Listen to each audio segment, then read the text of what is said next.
myself when my 15-year-old daughter asked me to take her and a friend of hers to the track so that they could practice for track tryouts by having a 2-mile race. And she added, "Mom, you could even race with us, if you can keep up."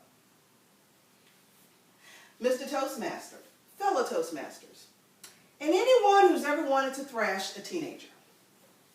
Well, with the condescending way she added, "if you can keep up," well, whether it was for real or for laughs, I took it as a challenge. After all, I'm a fit mom. I could keep up with a bunch of 15-year-olds and do a measly 2 miles on a track. However, she did not mention until we got to the track that 2 miles is the equivalent of 8 laps around the track. Can you feel the burn? So could I. But I figured I gave birth to 3 babies. Surely 8 laps around the track could not be more difficult than childbirth. Could it? I say nay, nay. So with that in mind, it was on your marks, get set, and go. Oh yeah, we took off at a great pace. And before long, we were laughing and joking. I was asking them if they liked the way that my new purple sweat set off my new black and purple Nike shoes. And we had blown through that first lap, and I wasn't even breaking a sweat. I screamed out, "Let's do 10 miles.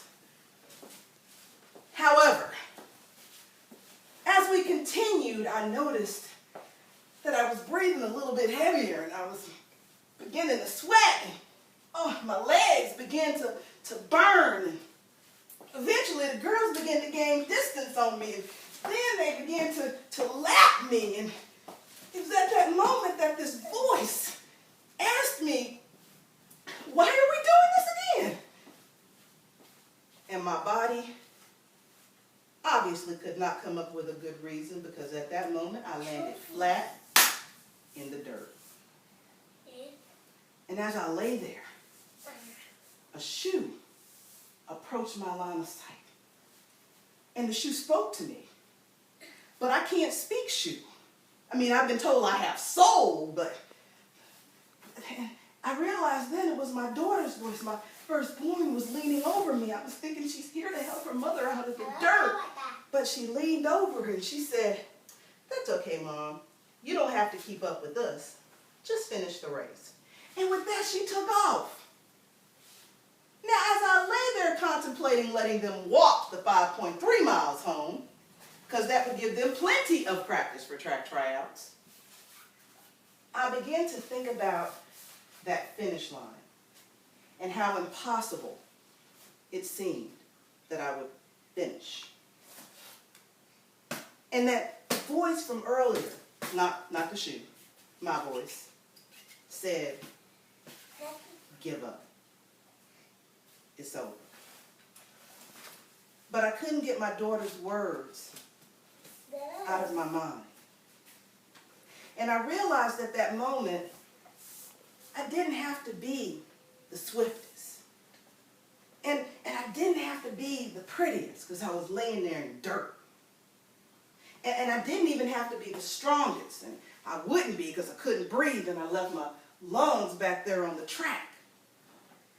But all I had to do at that moment was just finish the race. And in fact, races are like challenges in our lives. We start off strong and we're laughing and we're joking, and all of a sudden something hits and we're flat in the dirt. Our life's view changes and we end up at the lowest point of our lives. Maybe you lost a loved one. Maybe you're dealing with the health scare of your life, or maybe it's a job loss. But it's at those moments that you can't listen to that voice that tells you to give up. You have to decide that you're going to do whatever it takes to just finish that race. It reminds me of a saying, and it's one of my favorite sayings. It comes from the Bible. The race is not given to the swift, nor to the strong, Right. but to the one that endures till the end. Now that gives a whole new perspective on who the race ends up going to. Have you ever seen these shows like The Biggest Loser where people lose a ton of weight? The very first thing that they want to do when they lose all of that weight is to run a race. And you never hear them talking about winning the race. They just want to finish.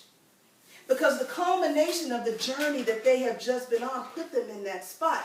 And if it hadn't been for them just finishing what they started and getting to that place in the journey, they never would have even been able to run that race in the first place. A windmill shows its greatest strength against the wind. So we have an opportunity to show our greatest strength amidst every trial, every situation, or any circumstance that lands us at our lowest point in life. All we have to do is find the endurance to get to the end of that race. And it was with that in mind, as I lay there in the dirt, that I decided that I was going to do what it took to finish the race. So I got up out of that dirt, I dusted off my purple sweats, I found my lung back there on that track, and I did what it took to finish that race. I got in my truck and I went to McDonald's. Don't judge me. But after that, I went back and I finished the race. Fellow Toastmasters, what races have you found yourself in? Have you lost a job? Have you lost a loved one? Are you close to losing your mind? All you have to do is find the strength inside of you to endure. You don't have to finish the race like you started, just finish what you started. Decide today, I don't have to be the fastest, I don't have to be the strongest, I just need to find the endurance to finish the race. Do whatever it takes. I recommend McDonald's. Find that strength to just finish, and you'll be a winner regardless. Mr. Toastmaster.